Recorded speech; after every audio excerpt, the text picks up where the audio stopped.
Hello welcome to rise up IAS. 2026 UPSC പ്രിലിംസിലേക്ക് ഇനി കുറച്ച് മാസങ്ങൾ മാത്രമേ ബാക്കിയുള്ളൂ. പൊതുവെ ആസ്പിറൻസിന് എല്ലാവർക്കും അറിയുന്ന ഒരു കാര്യമാണ് UPSC എന്ന് പറയുന്നത് നിങ്ങളുടെ ഫാക്ച്വൽ നോളജോ അല്ലെങ്കിൽ നിങ്ങൾക്ക് എത്രത്തോളം കണ്ടന്റ് ഉണ്ട് എന്ന് മാത്രം ടെസ്റ്റ് ചെയ്യുന്ന ഒരു എക്സാമിനേഷൻ അല്ല. ഇതെല്ലാം അറിഞ്ഞിട്ടും പലപ്പോഴും UPSC ആസ്പിറൻസ് ഒരു എക്സാമിന്റെ സമയം ആവുമ്പോഴേക്കും പോകുന്നത് ഈ കണ്ടന്റ് കളക്ഷനിലേക്കും അല്ലെങ്കിൽ ഒരുപാട് മെറ്റീരിയലിന് പുറകെയും ഒരുപാട് തവണ വായന മാത്രമായി ഒതുങ്ങുന്നു. എങ്ങനെ പ്രാക്ടിക്കൽ ആയിട്ട് ഒരു എക്സാമിനേഷൻ ചെയ്യാം അല്ലെങ്കിൽ പ്രാക്ടിക്കൽ അപ്രോച്ച് ഓഫ് എക്സാമിനേഷൻ എന്താണ് എന്നുള്ളത് നോക്കുന്നില്ല. പിന്നെ എലിമിനേഷന്റെ കാര്യത്തെ സംബന്ധിച്ചോളം ഇന്ന് നിങ്ങൾക്ക് യൂട്യൂബിലോ ഏത് മീഡിയത്തിൽ പോയി കഴിഞ്ഞു കഴിഞ്ഞാലും ഒരുപാട് എലിമിനേഷൻ ടെക്നിക്സുകൾ ഡെമോൺസ്ട്രേറ്റ് ചെയ്യുന്ന വീഡിയോസ് നിങ്ങൾക്ക് കിട്ടും. പലപ്പോഴും UPSC ആസ്പിറൻസ് ചെയ്യുന്നത് ഈ വീഡിയോസ് കണ്ടിട്ട് എന്തുകൊണ്ട് ആ ചെയ്യുന്ന സമയത്ത് നമുക്കും തോന്നും ഇങ്ങനെയൊക്കെ ചിന്തിച്ചു കഴിഞ്ഞാൽ ശരിയാണല്ലോ, ഇത് കിട്ടുമല്ലോ. പക്ഷേ പുതിയൊരു ക്വസ്റ്റ്യൻ വരുമ്പോൾ നമുക്ക് അത്തരത്തിൽ ചിന്തിക്കാൻ പറ്റുന്നില്ല. അതായത് എലിമിനേഷൻ ടെക്നിക്സിന്റെ ഡെമോൺസ്ട്രേഷൻ ഒരു മാജിക് ഷോ പോലെ മാത്രമായിരിക്കുകയാണ്. സ്വാഭാവികമായും മജീഷ്യൻ കാണിക്കുന്നു, നമ്മൾ കൈയടിക്കുന്നു, പക്ഷെ ശേഷം അതേ ട്രിക്ക് വന്ന് നമ്മൾ നമ്മുടെ ക്വസ്റ്റ്യൻ പേപ്പറിൽ ചെയ്യാൻ നോക്കുമ്പോൾ കംപ്ലീറ്റ് ആയിട്ട് വർക്കൗട്ട് ആവുന്നില്ല. സോ ഇത്രയും പ്രോബ്ലംസ് എങ്ങനെ അഡ്രസ്സ് ചെയ്യാം, അതേപോലെ തന്നെ നിങ്ങളെ എങ്ങനെ എലിമിനേഷൻ ടെക്നിക്കിൽ കേപ്പബിൾ ആക്കാം എന്നുള്ളതിന് വേണ്ടിയിട്ടാണ് the rise up secret mountain എന്ന് പറയുന്ന പ്രോഗ്രാം അവതരിപ്പിക്കുന്നത്. ഇവിടെ ലാസ്റ്റ് 10 വർഷത്തെ ക്വസ്റ്റ്യൻ പേപ്പറിലൂടെ പോയി അതിൽ നിന്നും നമ്മൾ ക്രാഫ്റ്റ് ചെയ്തെടുത്ത different elimination techniques just demonstration മാത്രമല്ല, അത് നിങ്ങളെ പഠിപ്പിക്കുക. അത് നിങ്ങൾക്ക് നിങ്ങളുടെ ക്വസ്റ്റ്യൻ പേപ്പറുകളിൽ ഏത് ക്വസ്റ്റ്യൻ പേപ്പറുകളിലാണെങ്കിൽ പോലും ഈവൻ ടെസ്റ്റ് സീരീസിന്റെ ക്വസ്റ്റ്യൻ പേപ്പറിൽ പോലും എങ്ങനെയാണ് അത് അപ്ലൈ ചെയ്യേണ്ടത് എന്ന് നിങ്ങളെ പഠിപ്പിച്ച് നിങ്ങളെ എംപവർ ചെയ്യുക എന്നുള്ളതാണ് സീക്രട്ട് മൗണ്ടെയിന്റെ ഉദ്ദേശം. അതിന്റെ ഒരു ജസ്റ്റ് ഒരു 2025 പേപ്പറിലെ ഒരു ടെക്നിക്കിന്റെ ഡെമോൺസ്ട്രേഷൻ ആണ് നമ്മൾ ഇന്ന് ഇവിടെ നോക്കാൻ പോകുന്നത്. So welcome all. സോ നമ്മുടെ ആദ്യത്തെ മെത്തേഡ് എന്ന് പറയുന്നത് ഇങ്ങനെ 15ഓളം മെത്തേഡാണ് റൈസപ്പ് നിങ്ങൾക്ക് വേണ്ടി ഡെവലപ്പ് ചെയ്തിട്ടുള്ളത്.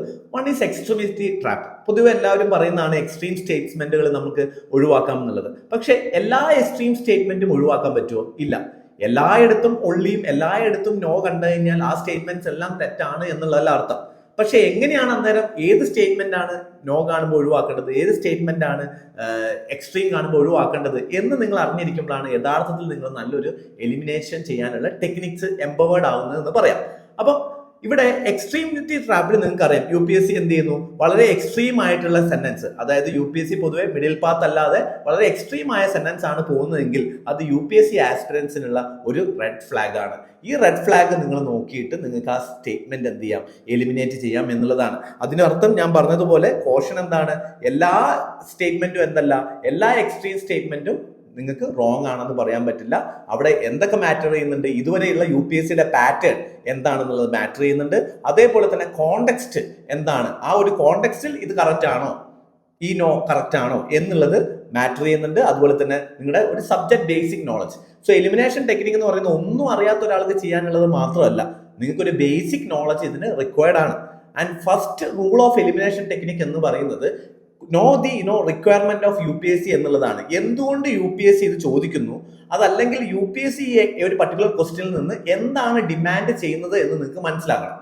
UPSC ഇവിടെ ഒരു ഫാക്ച്വൽ നോളജ് ആണോ, അല്ലെങ്കിൽ ഈ ഒരു പർട്ടിക്കുലർ ക്വസ്റ്റ്യൻ, പല ക്വസ്റ്റ്യനും പലതായിരിക്കാം ഡിമാൻഡ്. സോ ഓരോ ക്വസ്റ്റ്യന്റെയും UPSCയുടെ ഡിമാൻഡ് എന്താണെന്ന് മനസ്സിലാക്കി കഴിയുമ്പോഴാണ് നിങ്ങൾക്ക് അവിടെ എടുക്കുന്ന സ്റ്റാൻഡ് ക്ലിയർ ആവുക. ഓക്കെ, സോ നമുക്ക് ഇവിടെ ബേസിക്കലി ഓരോ ക്വസ്റ്റ്യൻസ് എക്സ്ട്രീമിറ്റി ട്രാപ്പിലുള്ള കഴിഞ്ഞ 2025 ഈ ഒരു പർട്ടിക്കുലർ ടെക്നിക്സ് ഉപയോഗിച്ച് മാത്രം 2025 UPSC ക്വസ്റ്റ്യൻ പേപ്പറിൽ സോൾവ് ചെയ്യാൻ പറ്റുന്ന കുറച്ച് ക്വസ്റ്റ്യൻസ് നോക്കാം.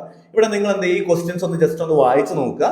നിങ്ങൾക്ക് വേണമെന്നുണ്ടെങ്കിൽ പോസ് ചെയ്തിട്ട് എന്ത് ചെയ്യാം, വായിച്ചു നോക്കാം. എന്നിട്ട് അതിന്റെ ഉത്തരത്തിലേക്ക് വരാം. ഉത്തരം ചിലപ്പോൾ നിങ്ങൾക്ക് PYQ ആയതുകൊണ്ട് അറിയായിരിക്കും. പക്ഷെ നമ്മളിവിടെ ശ്രദ്ധിക്കേണ്ടത്, ഇവിടെ ഫസ്റ്റ് സ്റ്റേറ്റ്മെന്റ് നോക്കാം.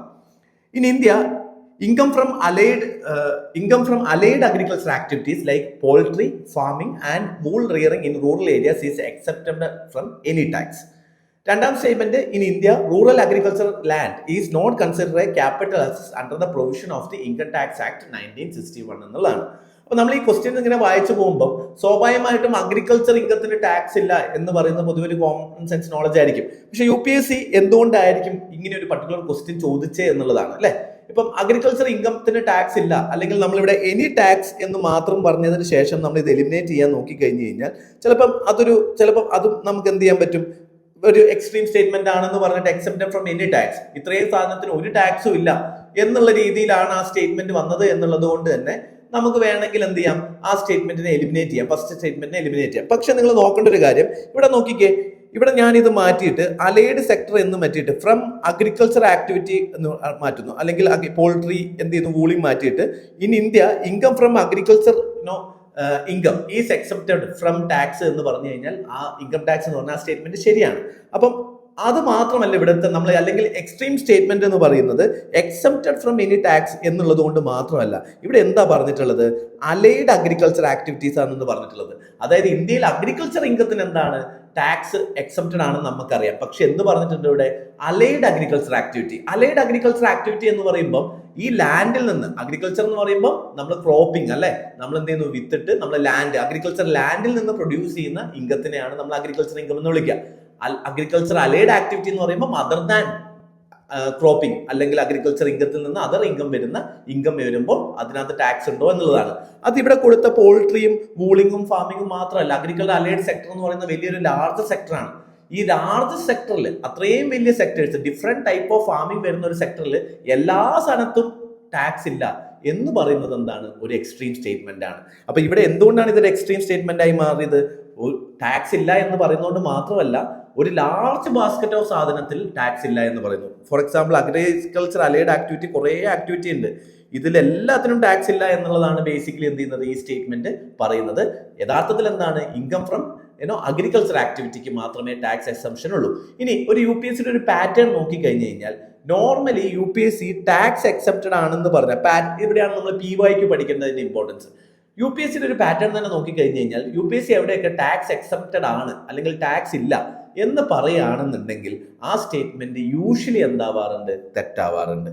അതും ഒരു പാറ്റേൺ ആണ്. ആ പാറ്റേൺ നമുക്ക് എപ്പോഴും ബ്ലൈൻഡ് ആയിട്ട് യൂസ് ചെയ്യാൻ പറ്റുന്നുള്ളതല്ല, പക്ഷെ പല സിറ്റുവേഷനിലും നമ്മൾ എന്ത് ചെയ്യും? ആ ഒരു പാറ്റേൺ ഹെൽപ്പ് ചെയ്തേക്കാം. ഓക്കെ, അപ്പം സ്വാഭാവികമായിട്ട് നിങ്ങൾ മനസ്സിലാക്കേണ്ടത് ഇവിടെ എന്തുകൊണ്ടാണ് എക്സ്ട്രീം സ്റ്റേറ്റ്മെന്റ്? ഒന്ന്, excepted from any tax as well as agriculture allied activity എന്ന് പറഞ്ഞതുകൂടി വേണ്ടാണ്. Allied activities are more in number. എന്ത് ചെയ്യുന്നു? ഒരുപാട് സാധനങ്ങളെ ക്ലബ് ചെയ്ത് ടാക്സ് ഇല്ല എന്ന് പറയുമ്പോൾ ആ ഒരു സ്റ്റേറ്റ്മെന്റ് തെറ്റാവാനുള്ള ചാൻസസ് ഉണ്ട്. സ്വാഭാവികമായിട്ടും ഇതിന് നിങ്ങൾക്ക് ഒരു ഹിന്റ് ആയിട്ട് രണ്ടാമത്തെ സ്റ്റേറ്റ്മെന്റ് എടുത്ത് നോക്കിക്കേ. കാരണം രണ്ട് സ്റ്റേറ്റ്മെന്റും ഒരിക്കലും എന്ത് ചെയ്യില്ല, ഈ ഒരു പർട്ടിക്കുലർ ക്വസ്റ്റ്യനിൽ തെറ്റില്ല. കാരണം ഇതിൽ ഓപ്ഷൻ നിങ്ങൾ നോക്കിക്കഴിഞ്ഞാൽ അറിയാം, ഏതെങ്കിലും ഒരു സ്റ്റേറ്റ്മെന്റ് തെറ്റാനുള്ള ഓപ്ഷനേ ഉള്ളൂ. അപ്പം in India rural agriculture land is not consider as a capital asset under the provision of income tax. അതായത് ലാൻഡ് എന്നുള്ളത് അവിടെ എടുത്ത് പറഞ്ഞിട്ടുണ്ട്. അഗ്രികൾച്ചർ ലാൻഡ് എന്താണ്? ഈ സ്റ്റേറ്റ്മെന്റ് ശരിയാണ്. എക്സെപ്റ്റഡ് ഫ്രം ഇൻകം ടാക്സിൽ എന്ത് ചെയ്യുന്നില്ല, ക്യാപിറ്റൽ അസറ്റ് ആയിട്ട് തന്നെ കൺസിഡർ ചെയ്യുന്നില്ല 1961 എന്ന് പറയുന്നു. അപ്പൊ തന്നെ അവിടെ പറയുന്നുണ്ട് ലാൻഡുമായി ബന്ധപ്പെടുന്ന ഇൻകം മാത്രമേ ടാക്സ് എക്സെപ്റ്റഡ് ആവുന്നുള്ളൂ എന്നുള്ളതിനുള്ള ഒരു ഹിന്റാണ്. അല്ലെങ്കിൽ നിങ്ങൾ ഇവിടെ അഗ്രികൾച്ചർ അലൈഡ് ആക്ടിവിറ്റി ആണ് എന്നുള്ളത് നിങ്ങൾ അറിഞ്ഞിരിക്കുക എന്നുള്ളത് മാത്രമേ UPSC ഇവിടെ ഉദ്ദേശിക്കുന്നുള്ളൂ. UPSC ആകെ ഉദ്ദേശിക്കുന്നത് അഗ്രികൾച്ചറും അഗ്രികൾച്ചർ അലൈഡ് ആക്ടിവിറ്റിയും തമ്മിലുള്ള ഡിഫറൻസസ് നിങ്ങൾക്ക് അറിയുമോ, അതല്ലാതെ അതിനകത്ത് ടാക്സൽ ആക്ടിവിറ്റി അറിയണം എന്നുള്ളതിനെക്കാട്ടുപരി ആ ഒരു ഡിഫറൻസ്, ബേസിക്സ് നോളജ് നിങ്ങൾക്ക് അറിയൂ എന്നുള്ളതാണ്. അതിൻ്റെ ഉത്തരം എന്ത് വരും? ഫസ്റ്റ് ഡി സ്റ്റേറ്റ്മെന്റ് എന്താണ്? ഫസ്റ്റ് ഡി ആണ് ആൻസർ വരിക. ഫസ്റ്റ് സ്റ്റേറ്റ്മെന്റ് എന്താണ്? നോട്ട് കറക്റ്റ് ആണ് അല്ലേ? ഇനി രണ്ടാമത്തെ സ്റ്റേറ്റ്മെന്റ് നോക്കിക്കോ. ഇത് ബേസിക്കലി എന്താണ്? ഒരു സ്റ്റോക്ക് മാർക്കറ്റ് ബേസ്ഡ് ആയിട്ട് ക്വസ്റ്റൻ ആണ്. 2025 ബഡ്ജറ്റ് നോക്കുകയാണെന്നുണ്ടെങ്കിൽ അവിടെ നിർമ്മല സീതാറാം ജി ബേസിക്കലി പറഞ്ഞിട്ടുണ്ട് എന്താണ്, നമ്മൾ ഇന്ത്യൻ ഹൗസ് ഹോൾഡ് സേവിങ്സ് കൂടുതലായിട്ട് ക്യാപിറ്റൽ മാർക്കറ്റിൽ പോകുന്നതും ആളുകൾ സ്റ്റോക്ക് മാർക്കറ്റിൽ പോകുന്നു, സ്റ്റോക്ക് മാർക്കറ്റിൽ ടാക്സ് ഇമ്പോസ് ചെയ്യുന്നതിനെ പറ്റിയിട്ടുള്ള കാര്യങ്ങളൊക്കെ ഡിസ്കസ് ചെയ്തു. വലിയ ഡിസ്കഷൻ വന്നുള്ള ഒരു ഏരിയ ആണ് കഴിഞ്ഞ ഒരു വർഷമായിട്ട് സ്റ്റോക്ക് മാർക്കറ്റ്. കേരളത്തിൽ തന്നെ നിങ്ങൾ നോക്കിക്കഴിഞ്ഞാൽ സ്റ്റോക്ക് മാർക്കറ്റിന്റെ ട്രെൻഡും കാണാം. അപ്പൊ സ്റ്റോക്ക് മാർക്കറ്റിനെ പറ്റിയിട്ട് നിങ്ങൾ അവെയർ ആണോ എന്നുള്ളത് മാത്രം UPSCക്ക് അറിഞ്ഞാൽ മതി. അതല്ലാതെ സ്റ്റോക്ക് മാർക്കറ്റിന്റെ ഫാക്ച്വൽ ഇൻഫർമേഷനോ ഡാറ്റയോ ഒന്നും UPSCക്ക് അറിയണ്ട. ജസ്റ്റ് നിങ്ങൾക്ക് സ്റ്റോക്ക് മാർക്കറ്റിന്റെ അല്ലെങ്കിൽ അവിടെ ഒരു സ്റ്റോക്ക് മാർക്കറ്റ് എന്ന് പറഞ്ഞ ഇൻസ്റ്റിറ്റ്യൂഷന്റെ ബേസിക് ഡീറ്റെയിൽസ് നിങ്ങൾക്ക് അറിയുമോ ഇല്ലയോ, ഇതാണ് UPSC ഡിമാൻഡ്. ഫസ്റ്റ് സ്റ്റേറ്റ്മെന്റ് വായിച്ചു നോക്കിക്കേ. India accounts for very large portion of all equity options contracts traded globally thus exhibiting a great boom.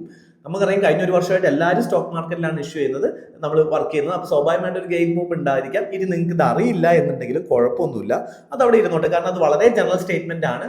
തെറ്റാണെന്ന് വാദിക്കാൻ നമുക്ക് ചാൻസ് ഇല്ല എന്നുണ്ടെങ്കിൽ ആ സ്റ്റേറ്റ്മെന്റ് എലിമിനേറ്റ് ചെയ്യാൻ പാടില്ല എന്നുള്ളതാണ് എലിമിനേഷന്റെ റൂൾ നമ്പർ 2. നിങ്ങൾക്ക് തെറ്റാണെന്ന് വാദിക്കാൻ ഒരു റീസൺസും ഇല്ല എന്നുണ്ടെങ്കിൽ അതെന്തായിരിക്കും? അത് ശരിയായിരിക്കും. അപ്പം ഏറ്റവും ആദ്യം തന്നെ റൈറ്റ് ഓപ്ഷനിലേക്ക് പോവുക എന്നുള്ളതല്ല എലിമിനേഷൻ. തെറ്റായതിനെ നമ്മൾ എന്ത് ചെയ്യുന്നു? മോസ്റ്റ് ഒബ്വിയസ് ആയതിനെ നമ്മൾ എന്ത് ചെയ്യുന്നു? റിമൂവ് ചെയ്ത് അതിൽ ഫൈനൽ വരുന്നത് എന്താണോ അതാണ് ശരി. ഇവിടെ India account for a large portion of all equity options contracts trade globally thus exhibit a great bloom. നമുക്കറിയില്ല. India's stock market has grown rapidly in the recent past, even overtaking Hong Kong's at the same point of time. ഇതും factual information ആണ്. ഹോങ്കോങ്ങിനെ overtake ചെയ്തു ആണ് പറയുന്നത്. ഇതൊന്നും നമുക്ക് അറിയില്ല, അല്ലെങ്കിൽ നിങ്ങൾക്ക് ചിലപ്പോൾ കറണ്ട് അഫയേഴ്സ് നിങ്ങൾ മിസ്സായിട്ടുണ്ടാവും, നമുക്കൊന്നും അറിയില്ല. പക്ഷെ ഇത് തെറ്റാണെന്ന് വാദിക്കാൻ എന്തെങ്കിലും ഇൻഫർമേഷൻ നിങ്ങളിലുണ്ടോ? അതും ഇല്ല. ഹോങ്കോങ് ചിലപ്പോൾ വലുതായിരിക്കാം എന്നൊക്കെ നമുക്ക് വെറുതെ ആലോചിക്കാം. പക്ഷെ അത് ഓവർടേക്ക് ചെയ്തിട്ടുണ്ട് എന്നുള്ളത് നമ്മൾ വായിക്കാത്തതുകൊണ്ട് നമ്മൾ അറിയാത്തതാണെങ്കിലോ നമുക്ക് അറിയില്ല. അതുകൊണ്ട് അതും അവിടെ വെക്കുക. മൂന്നാമത്തെ സ്റ്റേറ്റ്മെന്റ് നോക്കിയാൽ, there is no regulatory body either to warn the small investors about the risks of options and trading or act on the unregistered financial activities in the regard. There is no regulatory body. ഒരു regulatory ബോഡിയും ഇല്ല small finance തട്ടിപ്പ് പറയാനോ അല്ലെങ്കിൽ ആ ഒരു റെഗുലേറ്ററിനെ ഇൻവെസ്റ്റേഴ്സിനെ warn ചെയ്യാൻ വേണ്ടിയിട്ട് there is no institutions in India എന്നുള്ളതാണ് പറയുന്നത്. അതൊരു എക്സ്ട്രീം സ്റ്റേറ്റ്മെന്റ് അല്ലേ? നിങ്ങൾ ആലോചിച്ച് നോക്കിക്കേ, നമ്മൾ വെറുതെ ബേസിക്കലി ഒരു സ്കീമിന്റെയോ എന്തെങ്കിലും ഒരു ആഡ് കേൾക്കുമ്പോൾ തന്നെ ആഡിന്റെ അണ്ടറിൽ വളരെ സ്പീഡായിട്ട് പറയുന്ന ഒരു സാധനമുണ്ട് അല്ലേ? എന്താണ് mutual fund investment are subjected to market risk എന്നുള്ള ഒരു വാർണിംഗ് ഈവൻ അഡ്വർടൈസ്മെന്റ് താഴെയും വളരെ ഫാസ്റ്റ് ആയിട്ട് പറയാറുണ്ട്. അപ്പം ഒരു ബോഡി പോലും ഒരു ഇൻവെസ്റ്ററിനെയും എന്ത് ചെയ്യാനില്ല, വാൺ ചെയ്യാനില്ല. ഒരു ഫിനാൻഷ്യൽ ഫ്രോഡ് ആക്ടിവിറ്റീസും അല്ലെങ്കിൽ അൺരജിസ്റ്റേർഡ് ഫിനാൻഷ്യൽ അഡ്വൈസേഴ്സിനെ ഒന്നും അഡ്വൈസ് ചെയ്യാൻ യാതൊരു ഓപ്ഷനും ഇല്ല എന്ന് പറയുന്നത് എന്താണ്? ഈ ഒരു പർട്ടിക്കുലർ സ്റ്റേറ്റ്മെന്റിൽ റോങ് ആയിരിക്കില്ല. ഇനി നിങ്ങൾ ആ ഓപ്ഷൻസിലേക്ക് നോക്കിക്കേ. ഓപ്ഷൻ നോക്കുമ്പോൾ ബേസിക്കലി നമുക്കറിയാം ഈ ഓപ്ഷൻസിൽ നിങ്ങൾക്ക് എന്ത് ചെയ്യാൻ പറ്റും? അറ്റ്ലീസ്റ്റ് 2 സ്റ്റേറ്റ്മെന്റ് എന്തായാലും കറക്റ്റ് ആയിരിക്കണം. അറ്റ്ലീസ്റ്റ് 2 സ്റ്റേറ്റ്മെന്റ് എന്തായിരിക്കും ഇതിനകത്ത് കറക്റ്റ് ആണ്. സോ ഓപ്ഷൻ നോക്കുമ്പോൾ തന്നെ നമുക്ക് മനസ്സിലായി അറ്റ്ലീസ്റ്റ് 2 സ്റ്റേറ്റ്മെന്റ് കറക്റ്റ് ആണ്. ആൻഡ് ഇവിടെ എന്താണ്, അതുകൊണ്ട് തന്നെ നമ്മൾ ആദ്യം തന്നെ ഒന്നും എലിമിനേറ്റ് ചെയ്യണമെന്നില്ല. നിങ്ങൾ എന്ത് ചെയ്യുക, ആദ്യം എല്ലാം പ്രോപ്പറായിട്ട് വായിക്കുക, വായിച്ച് എലിമിനേറ്റ് ചെയ്യുക. മൂന്നാമത്തെ സ്റ്റേറ്റ്മെന്റിലേക്ക് നോക്കുമ്പോൾ നമുക്കറിയാം ഇതൊരു എക്സ്ട്രീം സ്റ്റേറ്റ്മെന്റ് ആണ്. Non regulatory body. ഇന്ത്യയിൽ എന്തുണ്ട്? പല കാര്യങ്ങൾക്ക് വേണ്ടിയിട്ടും റെഗുലേറ്ററി ബോഡീസ് ഉണ്ട്. ആ റെഗുലേറ്ററി ബോഡീസ് ഒരു റെഗുലേറ്ററി ബോഡീസും ഇല്ല എന്ന് പറയുന്നത് എന്തായിരിക്കും? അബ്സല്യൂട്ട്ലി ഒരു എക്സ്ട്രീം സ്റ്റേറ്റ്മെന്റ് ആണ്. ആ സ്റ്റേറ്റ്മെന്റ് എലിമിനേറ്റ് ചെയ്ത് കഴിഞ്ഞാൽ ഓട്ടോമാറ്റിക്കലി തേർഡ് സ്റ്റേറ്റ്മെന്റ് എലിമിനേറ്റ് ചെയ്താൽ നിങ്ങൾക്ക് എന്ത് ചെയ്യുന്നു? ഉത്തരം കിട്ടുന്നു. ബിക്കോസ് അതർ 2 സ്റ്റേറ്റ്മെന്റ് എന്തായാലും ശരിയായാൽ മതിയാവുള്ളൂ. നമുക്ക് അറിയില്ല ശരിയാണെന്ന്, പക്ഷെ ശരിയായാൽ മതിയാവുള്ളൂ. കാരണം എന്താണ്, ഇവിടെ അറ്റ്ലീസ്റ്റ് 2 എന്താണ് കറക്റ്റ് ആണ്. ഓക്കെ, സോ മൂന്നാമത്തെ അടുത്ത ക്വസ്റ്റ്യനിലേക്ക് നമ്മൾ പോവുകയാണെങ്കിൽ ഇവിടെ നോക്കിക്കേ, ഇവിടെ നിങ്ങൾക്ക് ഇൻഫർമേഷൻ ഒന്നും അറിയണ്ട, ഒരു നോളജും വേണ്ട. UPSC നിങ്ങളുടെ പ്രസൻസ് ഓഫ് മൈൻഡ് മാത്രമേ നോക്കുന്നുള്ളൂ. കാരണം ഇതിനകത്ത് സ്റ്റേറ്റ്മെന്റ് 1, ഇതിനകത്ത് 3 സ്റ്റേറ്റ്മെന്റ് കൊടുത്തുള്ള ക്വസ്റ്റ്യൻ ആണ്. അതിനകത്ത് സ്റ്റേറ്റ്മെന്റ് 1 റോങ് ആണെന്ന് പറയുന്ന ഒരു ഓപ്ഷൻ നിങ്ങൾക്ക് ഇതിനകത്ത് എവിടെയും കാണാൻ പറ്റില്ല. അതിനർത്ഥം എന്താണ്? ബേസിക്കലി അതിനർത്ഥം എന്ന് പറയുന്നത് സ്റ്റേറ്റ്മെന്റ് 1 എന്ന് പറയുന്നത് എന്താണ്? അബ്സല്യൂട്ട്ലി ട്രൂത്ത് ആണ്. സോ സ്റ്റേറ്റ്മെന്റ് 1 എന്താണ്? ഒരു ട്രൂ സ്റ്റേറ്റ്മെന്റ് ആണ്. അതുകൊണ്ട് തന്നെ അതിൽ നിന്ന് വരുന്ന ഇൻഫർമേഷനും ഡാറ്റയും നിങ്ങൾക്ക് എന്ത് ചെയ്യാം? സ്റ്റേറ്റ്മെന്റ് 2നും 3ക്കും വേണ്ടി എടുക്കാം. കാരണം സ്റ്റേറ്റ്മെന്റ് 1 റോങ് ആവുന്ന ഒരു ഓപ്ഷൻ ഇവിടെ ഇല്ല. അല്ലെങ്കിൽ സ്റ്റേറ്റ്മെന്റ് 1 കറക്റ്റ് ആണോ തെറ്റാണോ എന്നുള്ളതിനെ പറ്റി ഇവിടെ ഒരു ചോദ്യമില്ല. അപ്പം ഇനി നിങ്ങൾ നോക്കിക്കേ, in the context of effect of water on rocks, chalk is known as very permeable rock, whereas clay is known as quiet and impermeable or least permeable. ശരിക്കും UPSC നിങ്ങളെ രക്ഷിക്കണം എന്നില്ല എന്നുണ്ടെങ്കിൽ ബേസിക്കലി ഇത് 2 പ്രാവശ്യം പറയണ്ട. UPSC ഒരു തവണ പറഞ്ഞു ചോക്ക് ക്ലേ എന്ന് പറയുന്നത് and quiet and impermeable. Quiet and impermeable എന്ന് പറഞ്ഞാൽ എന്താണ്? വെറും ഇൻപെർമിയബിൾ അല്ല, അതായത് കംപ്ലീറ്റ് 100% ഇൻപെർമിയബിൾ ആണെന്ന് UPSC എന്ത് ചെയ്യുന്നില്ല, പറയുന്നില്ല. പക്ഷെ എന്താണ്, ഒരു 99% അല്ലെങ്കിൽ 98% എന്താണ് ക്ലേ ഇൻപെർമിയബിൾ ആണെന്നേ പറയുന്നുള്ളൂ. 100% ഇൻപെർമിയബിൾ ആണെന്ന് എന്ത് ചെയ്തിട്ടില്ല, UPSC പറഞ്ഞിട്ടില്ല. ഇനി നിങ്ങൾക്ക് അതുകൊണ്ട് മനസ്സിലായില്ലെങ്കിലോ, or least permeable, least complete total impermeable അല്ല, ലീസ്റ്റ് പെർമിയബിൾ, വളരെ കുറച്ച് മാത്രം പെർമിറ്റ് ചെയ്യുന്ന, ഏറ്റവും കുറച്ച് മാത്രം പെർമിറ്റ് ചെയ്യുന്ന റോക്കാണ് ക്ലേ എന്നുള്ളത് 2 തവണ UPSC എടുത്ത് പറഞ്ഞു. നിങ്ങൾ ശ്രദ്ധിക്കണം, വളരെ പ്രസൻസ് ഓഫ് മൈൻഡ്, ആ ഒരു ടെൻഷൻ ഉള്ള സമയത്ത് നിങ്ങളുടെ പ്രസൻസ് ഓഫ് മൈൻഡ് മാത്രമേ ഇവിടെ UPSC ചെക്ക് ചെയ്യുന്നുള്ളൂ. കാരണം UPSC ഫസ്റ്റ് സ്റ്റേറ്റ്മെന്റിൽ കൃത്യമായുള്ള ഡാറ്റ കൊടുത്തിട്ടുണ്ട്. അപ്പോൾ നമുക്ക് ഇവിടുന്ന് കിട്ടിയ ഇൻഫർമേഷൻ എന്തൊക്കെയാണ്? ചോക്ക് എന്ന് പറയുന്നത് ബേസിക്കലി എന്താണ്? പെർമിയബിൾ ആയിട്ടുള്ള റോക്കാണ്. ആൻഡ് ക്ലേ എന്ന് പറയുന്നത് ഇംപെർമിയബിൾ ആയിട്ടുള്ള റോക്കാണ്. വെറും ഇംപെർമിയബിൾ അല്ല, എന്താണ്, ഒരു 98% എന്താണ് ഇംപെർമിയബിൾ ആണ് എന്നുള്ള ഇൻഫർമേഷൻ കിട്ടി. First statement. Second statement, chalk is porous and hence absorb water. എന്താണ് ഇവിടെ പറയുന്നത്? Chalk is known as very permeable. Automatically chalk എന്താണ്? പോറസ് ആയിരിക്കും, പെർമിയബിൾ ആണ്, വെള്ളം കയറാൻ പറ്റും. ഓക്കെ, അതേ വെരി പെർമിയബിൾ ആണ്, 2 മാച്ചിങ് ആണ്. നമുക്ക് ഇവിടെ എന്തുണ്ട്? ഇവിടെ ക്ലബിംഗ് സ്റ്റേറ്റ്മെന്റ് നോക്കാം, അതായത് ക്ലബിംഗ് ടെക്നിക്സ് എന്ന് പറയുന്ന ടെക്നിക്ക് നോക്കാം, അതേപോലെ തന്നെ എക്സ്ട്രീം സ്റ്റേറ്റ്മെന്റ് നോക്കാം. ഇത് രണ്ടും എന്താണ്? ക്ലബ്ഡ് ആണ്, കോൺട്രാഡിക്ഷൻസ് ഒന്നുമില്ല. ഇവിടെ പറയുന്നതിന്റെ അതേ എക്സ്പ്ലനേഷൻ ആണ് ഇവിടെയും പറയുന്നത് അല്ലേ? സ്വാഭാവികമായിട്ട് അത് ശരിയാണ്. രണ്ടാമത് എന്താണ് നോക്കിയ സ്റ്റേറ്റ്മെന്റ്? മൂന്നാം statement, clay is not at all porous. Not at all porous, ഒരു ഓട്ട പോലും എന്തില്ല, അല്ലെ പോറസ് അല്ല എന്തെന്ന് പറയുന്നത്, ക്ലേ എന്ന് പറയുന്നത്. ഇവിടെ ഫസ്റ്റ് സ്റ്റേറ്റ്മെന്റിൽ തന്നെ പറഞ്ഞിട്ടുണ്ട് 100% അല്ല, എന്താണ് ക്വയറ്റ് ആൻഡ് ഇംപെർമിയബിൾ അല്ലെങ്കിൽ എന്താണ് ലീസ്റ്റ് പെർമിയബിൾ, അതിനകത്ത് എന്താണ് കുറച്ച് പെർമിയബിലിറ്റി ഉണ്ട്. അപ്പൊ നോട്ട് അറ്റ് ഓൾ പോറസ് എന്ന് പറയുന്ന ഈ സാധനം നിങ്ങൾ കൃത്യമായിട്ട് വായിച്ചിട്ടുണ്ട് എന്നുണ്ടെങ്കിൽ സുഖമായിട്ട് ഈ സെക്കൻഡ് തേർഡ് സ്റ്റേറ്റ്മെന്റ് റോങ് ആണ് എന്നുള്ളത് നിങ്ങൾക്ക് എന്ത് ചെയ്യാൻ പറ്റും, മനസ്സിലാക്കാൻ പറ്റും. അപ്പൊ അതിന്റെ ആൻസർ എന്താ വരിക, either second statement second or statement 3 എന്താണ് one of the statement only correct and one of the statement is explaining statement 1 എന്നുള്ളതാണ്. ഓക്കെ, സോ 2 or 3 എന്തിന്റെ ഓപ്ഷൻ എനിക്ക് ഇടാൻ മറന്നുപോയി. സോ ഇതിനകത്ത് എന്താണ് സ്റ്റേറ്റ്മെന്റ് 2ലും 3ലും ഏതെങ്കിലും ഒന്ന് മാത്രമേ ശരിയുള്ളൂ, അതിലൊന്ന് മാത്രമേ എന്ത് ചെയ്യുന്നുള്ളൂ, ഇതിനെ എക്സ്പ്ലെയിൻ ചെയ്യുന്നുള്ളൂ. ഈസി ആയിട്ട് ഒറ്റ ഓപ്ഷനേ ഉള്ളൂ. ഇത് കിട്ടിക്കഴിഞ്ഞ് കഴിഞ്ഞാൽ ആൻസറിലേക്ക് നിങ്ങൾക്ക് എന്ത് ചെയ്യാൻ പറ്റും, വരാൻ പറ്റും. ഓക്കെ, സോ ഇവിടെ ജസ്റ്റ് നിങ്ങളുടെ പ്രസൻസ് ഓഫ് മൈൻഡ് എത്ര ഉണ്ടെന്ന് മാത്രമേ ഉപയോഗിച്ചുള്ളൂ. ഫാക്ച്വൽ നോളജ് ചെക്ക് ചെയ്തിട്ടില്ല, നിങ്ങൾ ഇൻഫർമേഷൻ ചെക്ക് ചെയ്തിട്ടില്ല, ജസ്റ്റ് ഇത് വായിച്ചു കഴിഞ്ഞ് കഴിഞ്ഞാൽ ആ ഒരു സമയത്ത് നിങ്ങൾക്ക് അതിൽ നിന്ന് എടുക്കാൻ പറ്റുന്നുണ്ടോ എന്നുള്ളത് മാത്രമേ UPSC ആക്ച്വലി ഈ ഒരു പർട്ടിക്കുലർ ക്വസ്റ്റ്യൻസിൽ ചെക്ക് ചെയ്തിട്ടുള്ളൂ. ഇനി ഇവിടെ നിങ്ങൾ നോക്കിക്കോ, ഇവിടെ UPSC നിങ്ങളത് ആദ്യമായിട്ടായിരിക്കും ഇവിടെ കേൾക്കുന്നത്. At the 28th United Nations Climate Change COP28, India refrained from signing a declaration on climate and health എന്നാണ് UPSC പറഞ്ഞത്. ഫസ്റ്റ് സ്റ്റേറ്റ്മെന്റ് ഞാൻ നേരത്തെ പറഞ്ഞു. ഫസ്റ്റ് സ്റ്റേറ്റ്മെന്റ് എന്തായാലും ഇവിടെ ശരിയായിരിക്കും. 3 സ്റ്റേറ്റ്മെന്റ് വരുമ്പോൾ ഇത് അബ്സല്യൂട്ട് സ്റ്റേറ്റ്മെന്റ് ആണ്. കാരണം ഇവിടെ എവിടെയും ഫസ്റ്റ് സ്റ്റേറ്റ്മെന്റ് തെറ്റാണെന്ന് പറയുന്ന ഒരു എക്സ്പ്ലനേഷൻ നമുക്ക് കാണാൻ പറ്റില്ല. അതുകൊണ്ട് തന്നെ ഇത് അബ്സല്യൂട്ട്ലി ട്രൂ ആയിട്ടുള്ള ഒരു സ്റ്റേറ്റ്മെന്റ് ആയിരിക്കും. സ്വാഭാവികമായിട്ടും at the 28th United Nations Climate Change, India refrained from signing a declaration on climate and health. അപ്പൊ നമുക്കൊരു കാര്യം മനസ്സിലായി, COP28 ഇന്ത്യ എന്ത് ചെയ്തിട്ടില്ല, ക്ലൈമറ്റ് ആൻഡ് ഹെൽത്ത് എന്ന് പറയുന്ന ഡിക്ലറേഷൻ സൈൻ ചെയ്തിട്ടില്ല. അത്രയും ഇൻഫർമേഷൻ നമുക്ക് അബ്സല്യൂട്ട് ആയിട്ട് അറിയാം. ഇപ്പം നമുക്കത് പഠിച്ചു, നമ്മളൊരു മെറ്റീരിയൽ ആയിട്ട് നമ്മളത് പഠിക്കാന്ന് വിചാരിക്കുക. ക്വസ്റ്റ്യൻ പേപ്പറിൽ നമുക്കത് മനസ്സിലായി അല്ലേ. ഇനി രണ്ടാമത്തെ സ്റ്റേറ്റ്മെന്റ് ഒന്ന് വായിച്ചു നോക്കാം. The COP28 declaration on climate and health is binding declaration and if signed it becomes mandatory to decarbonize health sector.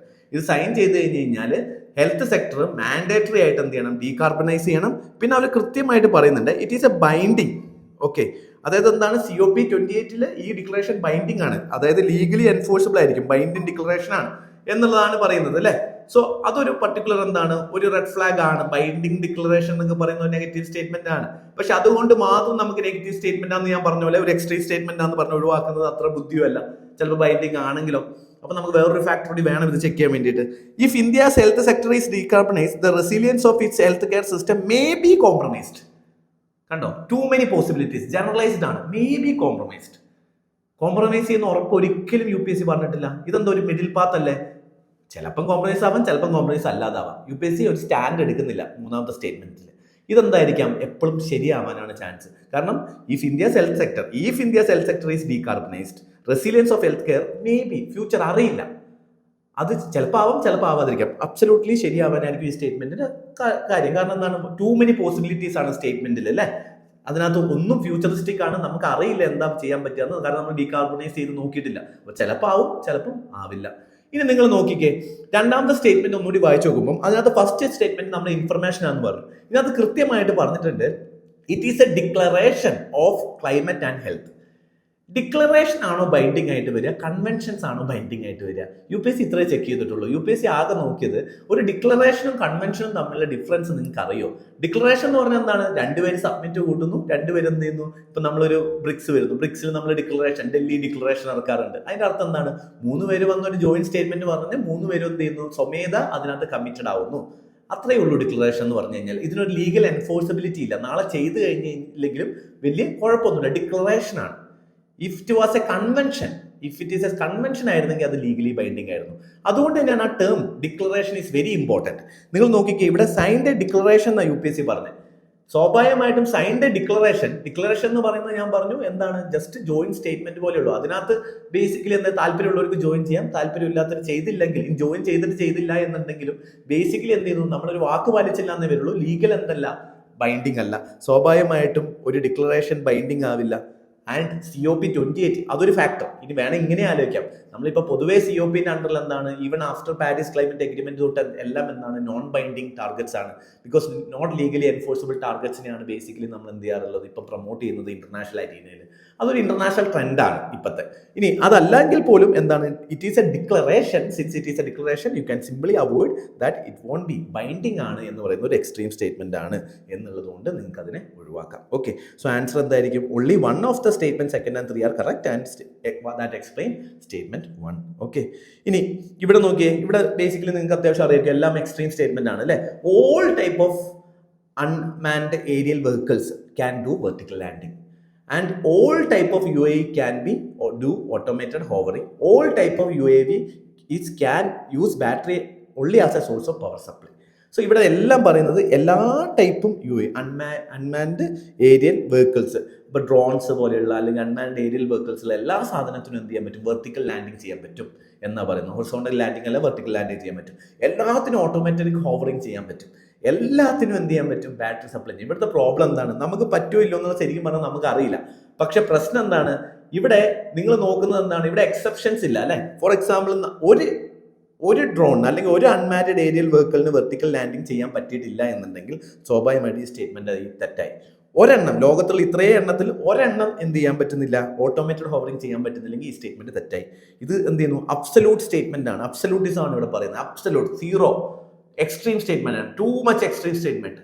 ഒരെണ്ണം വന്നിട്ടുണ്ടെങ്കിൽ ഈ സ്റ്റേറ്റ്മെന്റ് എന്ത് ചെയ്യും, നെഗറ്റീവ്. നിങ്ങൾ ആലോചിച്ച് നോക്കിക്കേ, ഒരെണ്ണം ഉണ്ടാവാനുള്ള ചാൻസ് എപ്പോഴും ഇല്ല. ഏതെങ്കിലും ഒരെണ്ണം വെർട്ടിക്കൽ ലാൻഡിങ് ചെയ്യാൻ പറ്റുന്നത് ഉണ്ടാവില്ലേ, അതിനല്ലേ പോസിബിലിറ്റീസ് കൂടുതൽ. അപ്പം ഇതൊരിക്കലും ശരിയാണെന്ന് വാദിക്കാൻ നമ്മളിൽ ഫാക്ട്സ് ഇല്ല, പക്ഷെ തെറ്റാണെന്ന് വാദിക്കാൻ നമ്മളിൽ ഒരുപാട് സാധനങ്ങളുണ്ട്. കാരണം എന്താണ്, ബേസിക്കലി നമുക്ക് ആലോചിച്ചാൽ മതി, ഏതെങ്കിലും ഒരുത്തൻ്റെ ഒരു അൺമാരിഡ് ഏരിയൽ വെഹിക്കിൾ അല്ലെങ്കിൽ ഏതെങ്കിലും ഒരു മോഡൽ അത് ഓട്ടോമാറ്റിക് ഹോവറിംഗ് ചെയ്യാൻ പറ്റുന്നില്ലെങ്കിൽ സ്റ്റേറ്റ്മെന്റ് തെറ്റും. അല്ലെങ്കിൽ അതിന് ബാറ്ററി സപ്ലൈ മാത്രം മതി, സോഴ്സ് മാത്രമേ പറ്റുള്ളൂ. വേറൊരു സോഴ്സിൽ ഇപ്പോൾ പെട്രോൾ അടിച്ചിട്ട് എന്ത് ചെയ്തു, ബേസിക്കലി ഒരു അൺമാരിഡ് ഏരിയൽ വെഹിക്കിൾ ഓടിച്ചൂടെ, അപ്പോൾ സ്വാഭാവികമായിട്ടും ആ സ്റ്റേറ്റ്മെന്റ് തെറ്റില്ല. അപ്പം ഇതെല്ലാം എന്താണ്, എക്സ്ട്രീം സ്റ്റേറ്റ്മെന്റുകളാണ്. സോ ഒരു പോസിബിലിറ്റി ഉണ്ടെന്നുണ്ടെങ്കിൽ, മാക്സിമം പോസിബിലിറ്റീസ് നോക്കുന്ന സമയത്ത് ഒരു പോസിബിലിറ്റി ഉണ്ടെന്നുണ്ടെങ്കിൽ എന്ത് ചെയ്യും, ഉത്തരം തെറ്റും. അപ്പൊ ആൻസർ എന്താണ്, രണ്ടാം എക്സാം അതേ പാറ്റേൺ തന്നെ UPSC അതേ ക്വസ്റ്റ്യൻ 2025 തന്നെ കൊടുത്ത അടുത്തൊരു ക്വസ്റ്റ്യൻ ആണിത്. No virus can survive in ocean, no virus can infect bacteria and no virus can change the cellular transcriptional activity in host cells. ഇതൊക്കെ എന്താണെന്നോ അല്ലെങ്കിൽ ഇത് ബാക്ടീരിയനെ ഇൻഫെക്ട് ചെയ്യാൻ പറ്റുമോ വൈറസിന് എന്നുള്ളതിനെ പറ്റി ഒന്നും നമ്മൾ ആലോചിക്കേണ്ട കാര്യമില്ല. ഇവിടെ എല്ലാം എന്താണ്, എക്സ്ട്രീം പോസിബിലിറ്റീസ് ആണ്. ഈവൻ ഒരു സിംഗിൾ വൈറസ് ഒരു ബാക്ടീരിയ അറ്റാക്ക് ചെയ്ത് കഴിഞ്ഞാൽ, ഒരു സിംഗിൾ വൈറസ് ഓഷ്യനിൽ എന്ത് ചെയ്തു, ഒരു സിംഗിൾ സ്പീഷ്യസ് ഓഫ് വൈറസ് ഓഷ്യനിൽ സർവൈവ് ചെയ്ത് കഴിഞ്ഞാൽ, അല്ലെങ്കിൽ ഒരു സിംഗിൾ സ്പീഷ്യസ് ഓഫ് ഒരു സെല്ലുലാർ ട്രാൻസ്പോർട്ടേഷൻ ഇൻസൈഡ് സെല്ല് നടത്തി കഴിഞ്ഞ് കഴിഞ്ഞാൽ ഓട്ടോമാറ്റിക്കലി ഈ സ്റ്റേറ്റ്മെന്റ് എല്ലാം റോങ് ആവും. അതിനല്ലേ കൂടുതൽ പോസിബിലിറ്റീസ്. ഇത് റോങ് ആണെന്ന് പറയണം എന്നുണ്ടെങ്കിൽ ലോകത്തുള്ള എല്ലാ എന്ത് ചെയ്യണം, ഇതിപ്പോൾ ഞാൻ ഈ സ്റ്റേറ്റ്മെന്റ് എല്ലാം കറക്റ്റ് ആണ് എന്ന് പറയുന്നുണ്ടെങ്കിൽ ലോകത്തുള്ള എല്ലാ വൈറസിനെ പറ്റി പഠിക്കണം. ലോകത്തുള്ള എല്ലാ വൈറസും ഏത് വൈറസാണ് ഇങ്ങനെ ചെയ്യാത്തതെന്നുള്ളതിന് UPSC പ്രൂവ് ചെയ്യണം. അതാണ് പ്രൂവ് ചെയ്യാൻ എളുപ്പം. ഇതിൽ ഏതെങ്കിലും ഒരെണ്ണത്തിന് ആദ്യം കണ്ടെത്തുന്നതല്ലേ എളുപ്പം. ഓഷ്യനിൽ സർവൈവ് ചെയ്യുന്ന ഒരു വൈറസ് അത് കണ്ടെത്തുന്നതോടുകൂടി എന്തായി, ഈ സ്റ്റേറ്റ്മെന്റ് റോങ് ആയി. അപ്പം സ്വാഭാവികമായിട്ടും എക്സാമിനെ സംബന്ധിച്ചോളം ഈസി എന്ന് പറയുന്നത് ഈ സ്റ്റേറ്റ്മെന്റ് എല്ലാം റോങ് ആവുന്നതാണ്. കാരണം മറ്റേത് പ്രൂവ് ചെയ്യാൻ ഒരിക്കലും പറ്റില്ല. ഈവൻ വൺ ഉണ്ട് എന്നുണ്ടെങ്കിലും എന്തായിരിക്കും, ഒരു സ്പീഷ്യസ് എന്തായാലും ഉണ്ടാവും അല്ലേ. ഒരു സ്പീഷ്യസ് എന്തെങ്കിലും ഒരു സാധനം വന്നു കഴിഞ്ഞ് കഴിഞ്ഞാൽ ഓട്ടോമാറ്റിക്കലി ഇതെന്താണ്, ഇതൊക്കെ എക്സ്ട്രീം സ്റ്റേറ്റ്മെന്റ് ആണ്. അപ്പോൾ ഇങ്ങനെയുള്ള സ്റ്റേറ്റ്മെന്റുകൾ എപ്പോഴും എന്തായിരിക്കും, റോങ് ആയിരിക്കും എന്നുള്ളതാണ്. സോ ആൻസർ ഇവിടെ എന്തായിരിക്കും, D ആയിരിക്കും ആൻസേഴ്സ് വരിക എന്നുള്ളതാണ്. ഓക്കെ, സോ ഇതാണ് ഇവിടുത്തെ ഒരു ടെക്നിക്കായിട്ട് നമ്മൾ എന്ത് ചെയ്യേണ്ടത്, യൂസ് ചെയ്യേണ്ട ടെക്നിക്സ് എന്ന് പറയുന്നത്. ഓക്കെ, ഇനി അടുത്തൊരു ക്വസ്റ്റ്യൻ നോക്കിക്കേ. ഇതിനകത്ത് നോക്കിക്കഴിഞ്ഞാൽ നമുക്ക് മനസ്സിലാവും. നോക്കിക്കോ, panchayat at the intermediate level exit in all state. ഇവിടെ എന്താണ്, എക്സ്ട്രീം സ്റ്റേറ്റ്മെന്റ്. എല്ലാ സ്റ്റേറ്റിലും എന്ത് ചെയ്യുന്നുണ്ട്, പഞ്ചായത്ത് അറ്റ് ഇന്റർമീഡിയറ്റ് ലെവൽ. ഇതിനകത്ത് UPSCയുടെ ഉദ്ദേശം എന്തായിരിക്കും, നിങ്ങൾക്ക് ബേസിക് പൊളിറ്റിക്കൽ കോൺസെപ്റ്റ് അല്ലെങ്കിൽ ബേസിക് ഗവൺമെന്റ് സ്ട്രക്ചർ എങ്ങനെയാണ് വർക്ക് ചെയ്യുക എന്നറിയുന്നുണ്ടോ എന്ന് മാത്രമേ UPSC ആക്ച്വലി ചെക്ക് ചെയ്യുന്നുള്ളൂ. അപ്പോൾ ഇതിനകത്ത് നിങ്ങൾ നോക്കിക്കഴിഞ്ഞാൽ ഇതിനകത്ത് നോട്ട് കറക്റ്റ് സ്റ്റേറ്റ്മെന്റ് ആണ് കാണുന്നത്. അതിൻ്റെ അടുത്ത് ഇനി ഓപ്ഷൻ നോക്കിക്കഴിഞ്ഞാൽ നിങ്ങൾക്ക് മനസ്സിലാവും നോട്ട് കറക്റ്റ് ആണ്. അപ്പോൾ ഇതിൽ ഏതാണ് തെറ്റെന്ന് കണ്ടെത്തണം. ഇതെല്ലാം തെറ്റാണോ നമുക്കറിയില്ല. പക്ഷെ ഒരു കാര്യം ഉറപ്പാണ്, ഇതിനകത്ത് 2 സ്റ്റേറ്റ്മെന്റ് എന്താണ്, അറ്റ്ലീസ്റ്റ് റോങ് ആണ്. എന്തായാലും 2 സ്റ്റേറ്റ്മെന്റ് തെറ്റാണ്. അപ്പം നമ്മൾ വായിക്കുന്നതിൽ എന്തായിരിക്കും, 3-ൽ 2 സ്റ്റേറ്റ്മെന്റ് എന്തായാലും റോങ് ആയിരിക്കും അല്ലേ. ഇനി നോക്കിക്കേ, ടു ബി ഇതിനകത്ത് first statement panchayat at all intermediate level exit in all state. ഇതൊരു എക്സ്ട്രീം സ്റ്റേറ്റ്മെന്റ് അല്ലേ. എല്ലാ സ്റ്റേറ്റിലും എന്തുണ്ട്, പഞ്ചായത്ത് ഇന്റർമീഡിയറ്റ് ലെവലിലുണ്ട് എന്നുള്ളതാണ്. അപ്പൊ നമ്മൾ ആലോചിക്കേണ്ടത് എന്താണ്, എന്തായിരുന്നു പഞ്ചായത്തിന്റെ ബേസിക് സാധനം, 3 ടയർ സ്ട്രക്ചർ ആയിരുന്നു. നിങ്ങൾക്ക് ഒരു ബേസിക് നോളജ് ഉണ്ടെന്നുണ്ടെങ്കിൽ ഇവിടെ ഒരു ചെറിയ ഫാക്ച്വൽ നോളജിന്റെ ആവശ്യം നമ്മൾ നോക്കുകയാണെന്നുണ്ടെങ്കിൽ നമുക്കറിയാം. സ്മോൾ സ്റ്റേറ്റ്സിൽ എന്തുണ്ട്, പോപ്പുലേഷൻ കുറവാണെന്നുണ്ടെങ്കിൽ 2 ലെവൽ ഓഫ് പഞ്ചായത്തേ ഉള്ളൂ എന്ന് ഓൾറെഡി പറഞ്ഞിട്ടുണ്ട്. ഒരു ബേസിക് സാധനമാണ്, ബേസിക് നോളജ് ആണ്. രണ്ടാമത്തെ സ്റ്റേറ്റ്മെന്റ് പറയുന്നത് പഞ്ചായത്തിലേക്ക് മത്സരിക്കണം എന്നുണ്ടെങ്കിൽ എന്ത് ചെയ്യണം, ഇന്റർമീഡിയറ്റ് ലെവലിലേക്ക് മത്സരിക്കണം എന്നുണ്ടെങ്കിൽ 30 years ആവണം എന്നുള്ളതാണ്. ഒരു MLA ആവണമെങ്കിൽ എത്ര വയസ്സ്, നിങ്ങൾക്ക് ഈ അടുത്ത പഞ്ചായത്ത് ഇലക്ഷൻ കഴിഞ്ഞതുകൊണ്ട് നിങ്ങൾക്ക് എല്ലാവർക്കും അറിയായിരിക്കും അല്ലെ. ഏറ്റവും യങ്ങസ്റ്റ് ആയിട്ടുള്ള മെമ്പർമാർ വരുന്നു, അത് വരുന്നു എന്നൊക്കെ പറയുന്നു. അപ്പം ഒരു MLA ആവണമെങ്കിൽ പോലും 25 വയസ്സായാൽ മതി. 25 വയസ്സ് കഴിഞ്ഞാൽ നിങ്ങൾക്ക് ഒരു MLA ആവാം. ഓക്കെ, അത് UPSCക്ക് എന്ത് ചെയ്യണം, നിങ്ങളത് കണ്ടുപിടിക്കണം എന്നുള്ളത് കൊണ്ട് മാത്രമാണ് UPSC 30 years എന്ന് കൊടുത്തത്. അല്ലെ 25 എന്ന് കൊടുത്തു കഴിഞ്ഞാൽ ചിലപ്പോൾ വീണ്ടും നിങ്ങൾക്ക് കൺഫ്യൂഷൻ ഒക്കെ വന്നേനെ. പക്ഷേ 30 years എന്ന് പറയുന്ന ഒരു പഞ്ചായത്തിലേക്ക് മത്സരിക്കാൻ വേണ്ടി, അല്ലെങ്കിൽ ഇന്റർമീഡിയറ്റ് ലെവൽ പഞ്ചായത്തിലേക്ക് മത്സരിക്കാൻ, ബ്ലോക്ക് പഞ്ചായത്തിലേക്ക് മത്സരിക്കാൻ 30 വയസ്സാണെന്ന് പറയുന്നത് എന്തായാലും റോങ് അല്ലേ, എക്സ്ട്രീം സ്റ്റേറ്റ്മെന്റ് അല്ലേ. മൂന്നാമത്തെ സ്റ്റേറ്റ്മെന്റ് നോക്കിക്കേ, ഇവിടെ chief minister of a state constitute a commission to review a financial position of panchayat at the intermediate level and to make recommendation regarding the distribution of net proceeds of tax and duties leviable by the state between the state and panchayat at the intermediate level. Okay, basically ഇവിടെ എന്താ ഇപ്പോൾ പറഞ്ഞിട്ടുള്ളത്, state ഇപ്പോൾ for example chief minister എന്ത് ചെയ്യുന്നു, സ്റ്റേറ്റിലെ chief minister എന്ത് ചെയ്യുന്നു, ഒരു കമ്മിറ്റി രൂപീകരിക്കുന്നു. എന്തിനാ ഈ കമ്മിറ്റി? ബേസിക്കലി ഈ സ്റ്റേറ്റ് ഗവൺമെന്റ് പഞ്ചായത്തിന് എത്ര രൂപ കൊടുക്കണം എന്നുള്ളത് നോക്കാൻ വേണ്ടിയുള്ള റെക്കമെൻഡേഷന് വേണ്ടിയിട്ട് ഒരു കമ്മിറ്റി രൂപീകരിക്കുന്നു. അങ്ങനെയാണെങ്കിൽ കമ്മിറ്റിന്റെ ആവശ്യമുണ്ടോ? ബേസിക്കലി ചീഫ് മിനിസ്റ്ററിന് തന്നെ കൊടുത്താൽ പോലെ ഈ കമ്മിറ്റി റെക്കമെൻഡേഷനോടെ വന്ന് അതിനെപ്പറ്റി പഠിക്കുന്നതിനെക്കാട്ടും നല്ലത് ഇവിടെ എന്തെങ്കിലും നിങ്ങൾ നോക്കിക്കേ, ഇവിടെ ഒരു സെപ്പറേഷൻ ഓഫ് പവർ വരുന്നുണ്ടോ? സ്വാഭാവികമായിട്ടും ഒരു കമ്മിറ്റിയെ അപ്പോയിന്റ് ചെയ്യാം. എസ്പെഷ്യലി കോൺസ്റ്റിറ്റ്യൂഷൻ ലെവലിൽ വരുമ്പോൾ ഒരു കമ്മിറ്റി അപ്പോയിന്റ് ചെയ്യുന്ന ആരായിരിക്കും? It will be under executive. നമ്മൾ എന്ത് പറയും, ഒന്നുകിൽ ഗവർണർ ആവാം, പ്രസിഡന്റ് ആവാം അല്ലെ. ഇവിടെ സ്റ്റേറ്റിന്റെ പഞ്ചായത്തിന്റെ കാര്യം ആയതുകൊണ്ട് സ്വാഭാവികമായിട്ട് ഇവിടെ സെപ്പറേഷൻ ഓഫ് പവർ വരണമെന്നുണ്ടെങ്കിൽ ഗവർണർ അപ്പോയിന്റ് ചെയ്യേണ്ടേ. ഈ ബേസിക് കോൺസെപ്റ്റ് അറിയാൻ മാത്രമേ ഉള്ളൂ. ഇവിടെ അപ്പോയിന്റ് ചെയ്യുന്നത് ചീഫ് മിനിസ്റ്റർ സ്വയം കമ്മിറ്റി രൂപീകരിച്ച് ചീഫ് മിനിസ്റ്റർ എത്ര പൈസ അല്ലെങ്കിൽ സ്റ്റേറ്റ് ഗവൺമെന്റ് എത്ര പൈസ കൊടുക്കണമെന്ന് സ്റ്റേറ്റ് ഗവൺമെന്റ് തന്നെ അപ്പോയിന്റ് ചെയ്യുന്ന ഒരു കമ്മിറ്റി എന്ത് ചെയ്യുന്നു പറയുന്ന ഒരു ഫിനാൻസ് കമ്മിറ്റി. പക്ഷെ ഇതൊരു കോൺസ്റ്റിറ്റ്യൂഷണൽ ബോഡി അല്ലേ, എക്സിക്യൂട്ടീവ് മെമ്പർ വേണ്ടേ? അപ്പൊ ഇവിടെ സ്വാഭാവികമായിട്ടും ആരായിരിക്കും അപ്പോയിന്റ് ചെയ്യേണ്ടത്? ഗവർണർ ആയിരിക്കും. അപ്പൊ ഇതൊരു കോൺട്രാഡിക്ഷൻ ആണ് അല്ലെ. ഒരു സെപ്പറേഷൻ ഓഫ് പവർ എന്ന് പറയുന്ന ഒരു പ്രിൻസിപ്പിൾ എന്തല്ല ഇവിടെ അപ്ലൈഡ് അല്ല. സോ സ്വാഭാവികമായിട്ടും എന്താണ്, ഇഫ് യു നോ ദാറ്റ് കോൺസ്റ്റിറ്റ്യൂഷനിൽ നമുക്ക് എന്ത് ചെയ്യണം, സെപ്പറേഷൻ ഓഫ് പവർ എന്ന് പറയുന്ന കോൺസെപ്റ്റ് അപ്ലൈഡ് ആവും എന്ന് മനസ്സിലാക്കി കഴിഞ്ഞ് കഴിഞ്ഞാൽ ഈ സ്റ്റേറ്റ്മെന്റ് റോങ് ആണ് എന്ന് നമുക്ക് മനസ്സിലാക്കാൻ പറ്റും. ഇതെന്തായാലും നിങ്ങൾക്ക് റോങ് ആണെന്ന് മനസ്സിലാക്കാൻ പറ്റും. കാരണം നമ്മൾ 30 years എന്ന് പറയുന്ന വളരെ എക്സ്ട്രീം സ്റ്റേറ്റ്മെന്റ് ആണ്. ആൻഡ് ഓൾ സ്റ്റേറ്റിലും എന്താണ് ഇന്റർമീഡിയറ്റ്ലി പോകുന്നു എന്നുള്ളതാണ്. സോ ഇവിടെ എന്താണ് ബേസിക്കലി UPSC ചെക്ക് ചെയ്തത്? വളരെ വലിയ ഡീറ്റെയിൽസോ ആക്ടോ അല്ലെങ്കിൽ നിങ്ങളുടെ കോൺസ്റ്റിറ്റ്യൂഷൻ ഇതൊന്നും വേണമെന്നില്ല ഈ ഒരു ക്വസ്റ്റ്യൻ ചെയ്യാൻ. എന്ത് ചെയ്താൽ മതി? Basic concept of separation of പവറിലാണ് കോൺസ്റ്റിറ്റ്യൂഷൻ വർക്ക് ചെയ്യുന്നത്. അതേപോലെ തന്നെ basic knowledge with no facts നിങ്ങൾ നോക്കുകയാണെന്നുണ്ടെങ്കിൽ, അല്ലെങ്കിൽ നിങ്ങൾ ഒരു പ്രാക്ടിക്കൽ നോളജ് ഉണ്ടെങ്കിൽ പോലും നിങ്ങൾക്ക് ഈ ക്വസ്റ്റ്യൻസ് എന്ത് ചെയ്യാൻ പറ്റും. UPSC പഠിക്കണം എന്നില്ലാത്ത ഒരാൾ വേണമെങ്കിലും നിങ്ങളിപ്പം നിങ്ങളെ പഞ്ചായത്ത് ഇലക്ഷൻ കഴിഞ്ഞാൽ നിങ്ങൾ വീട്ടുകാരോട് ചോദിച്ചു കഴിഞ്ഞാലും ചിലപ്പോൾ അവരെന്ത് ചെയ്യും, ഈ ഉത്തരങ്ങൾ പറഞ്ഞു എന്ന് വരും. അത്രയും സിമ്പിളായിട്ടാണ് എന്ത് ചെയ്യുന്നത് ഈ ഒരു ക്വസ്റ്റ്യൻ ചെയ്തിട്ടുള്ളത്. ഇനി അടുത്ത ക്വസ്റ്റ്യൻ നോക്കിയേ, GPS aided geo augmented navigation. Gagan uses a system of ground navigation system provide a necessary augmentation കൊടുക്കുന്നു എന്നുള്ളതാണ്. ഇവിടെ ആദ്യം തന്നെ നമ്മൾ വേർഡ് എക്സ്പാൻഡ് ചെയ്ത് പോകുമ്പോൾ നമുക്ക് മനസ്സിലാവുന്നുണ്ട് GPS. സോ ഓട്ടോമാറ്റിക്കലി GPS നിങ്ങൾ എല്ലാവരും യൂസ് ചെയ്യുന്നതാണ്. GPS ഇപ്പോൾ കാറിൽ പോയി കഴിഞ്ഞാൽ നിങ്ങൾ ലൊക്കേഷൻ എടുക്കുന്ന GPS ഗൂഗിൾ മാപ്പ് അല്ലേ. സോ ഓട്ടോമാറ്റിക്കലി GPS എയ്ഡഡ് ആണ്, GPS എയ്ഡഡ്. അപ്പൊ ഗൂഗിൾ മാപ്പിന്റെ കൂടെ എയ്ഡ് ചെയ്യുന്ന ജിയോ ഓഗ്മെന്റഡ് നാവിഗേഷൻ സിസ്റ്റം ഗഗാൻ എന്ന് പറയുന്നത് ഓഗ്മെന്റഡ് ആണ്. അതായത് ഉള്ള സാധനത്തിന് എന്ത് ചെയ്യുന്നു, വീണ്ടും വലുതാക്കുന്നു, ഓഗ്മെന്റ് ചെയ്യുന്നു എന്നുള്ളതാണ് നമുക്ക് മനസ്സിലായി. നാവിഗേഷൻ സിസ്റ്റം ആണ്. Whatever it is a GPS also. ഇനി it is design to provide additional accuracy and integration അല്ലേ. കാരണം ഓൾറെഡി GPS ആണ്, അതിനകത്ത് എന്ത് ചെയ്യുന്നു, എയ്ഡഡ് ഓഗ്മെന്റഡ് അഡീഷൻ ചെയ്യുന്നു, പുതിയത് ക്രിയേറ്റ് ചെയ്യുന്നു പറയുന്നില്ല. വേർഡിന്റെ മീനിങ് എന്താണ്? ഓഗ്മെന്റ് എന്ന് പറയുമ്പോൾ അതൊരു വലുതാക്കി എന്ത് ചെയ്യുന്നു, കുറച്ചുകൂടി സെപ്പറേറ്റ് ചെയ്യുന്നു. സോ ഓട്ടോമാറ്റിക്കലി ഈ സാധനത്തിന്റെ അതേ എക്സ്പ്ലനേഷൻ അല്ലേ ഇത്. So there is A continuity of statement അല്ലേ. So automatically let's check that is there any continuity by expanding it. So there is a continuity.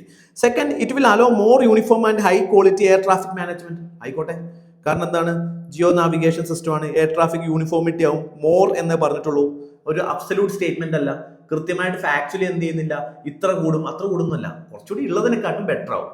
ഏത് ടെക്നോളജിന്റെ കൂടെയും GPS-ന്റെ കൂടെ വേറൊരു സാധനം കൂടി ആഡ് ചെയ്തിട്ട് വീണ്ടും നന്നാക്കി കളയും. നന്നാക്കാനല്ല നമ്മൾ ചെയ്യാം, മോശമാക്കാൻ വേണ്ടി നമ്മൾ ചെയ്യില്ലല്ലോ. അപ്പൊ എന്ത് ചെയ്ത് കഴിഞ്ഞാലും അതിനെക്കാട്ടും ബെറ്റർ ആയിരിക്കില്ലേ.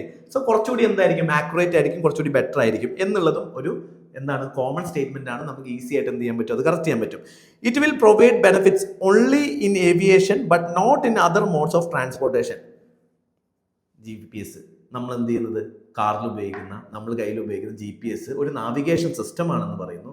അപ്പോൾ സ്വാഭാവികമായിട്ടൊരു സാധനം ചെയ്യുമ്പോൾ അത് എന്തിന് എയറിൽ മാത്രം നിർത്തണം അല്ലേ, എയർ ട്രാൻസ്പോർട്ടേഷനിൽ നിർത്തണം, ഏവിയേഷനിലേക്ക് മാത്രം നിർത്തേണ്ട കാര്യമുണ്ടോ? സ്വാഭാവികമായിട്ട് ഇത് ബാക്കിയുള്ളതിലൂടെ ഉപയോഗിച്ചുകൂടായിരിക്കോ? നമുക്ക് റോഡിൽ ഉപയോഗിക്കാൻ പറ്റില്ലായിരിക്കോ? നമുക്ക് നേവൽ പവറിന് വേണ്ടി അല്ലെങ്കിൽ നമുക്ക് സീയിലൂടെ ട്രാൻസ്പോർട്ടേഷൻ നടത്തുമ്പോൾ നമുക്കത് ഉപയോഗിക്കാമല്ലോ. അപ്പം ഒരു സാധനം ഉണ്ടാക്കുമ്പോൾ നമ്മൾ ഒരിക്കലും ഒരു പുതിയ ടെക്നോളജി ക്രിയേറ്റ് ചെയ്യുമ്പോൾ അതും ഒരു GPS പോലെയുള്ള സാധനത്തിനോട് എയ്ഡ് ചെയ്തൊരു പുതിയ സാധനം ഉണ്ടാക്കുമ്പോൾ അത് നാവിഗേഷൻ സിസ്റ്റം എന്ന് പറയുന്ന ഒരു ജനറൽ ടേം അല്ലേ, വളരെ ജനറൽ ആയിട്ടുള്ള ടേമാണ് നാവിഗേഷൻ എന്ന് പറയുന്നത്.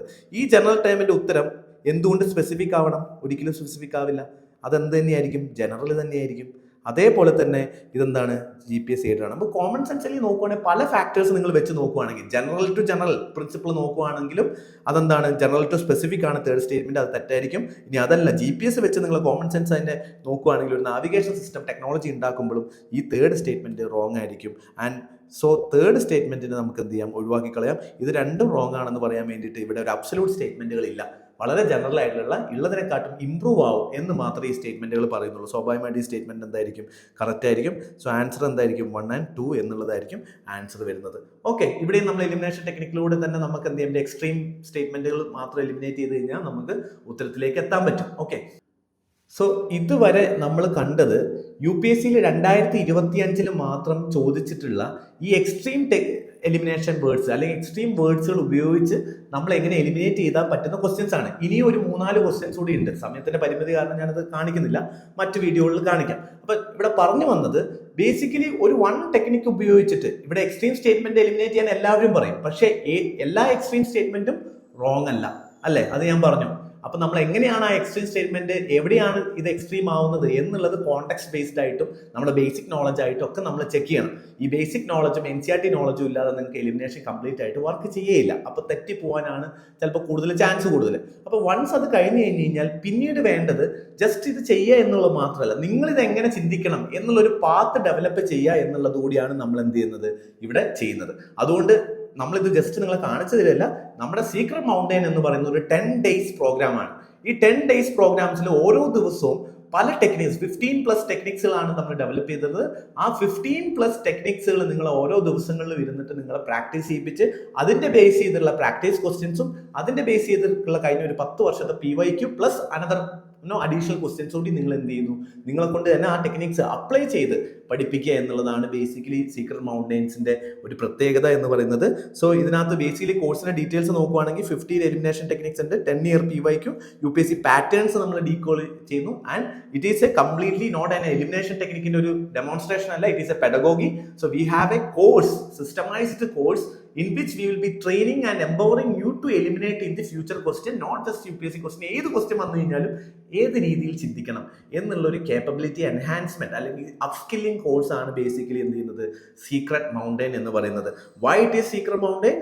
You know that even the penguin എന്ത് ചെയ്യുന്നുണ്ട്, penguins are following the mountains these days. So why it is called secret mountain? Always the elimination technique, it is always there in the questions. നിങ്ങളുടെ answers എന്താണ്, it is like a mountain, it is there, it is as big as it is there, but it is still secret because sometimes എന്ത് ചെയ്യാൻ പറ്റുന്നില്ല, നമുക്കത് കാണാൻ പറ്റുന്നില്ല എന്ന് മാത്രമേ ഉള്ളൂ. അത്രയും വലിയ മൗണ്ടൈനെ കാണാതാകുന്നു.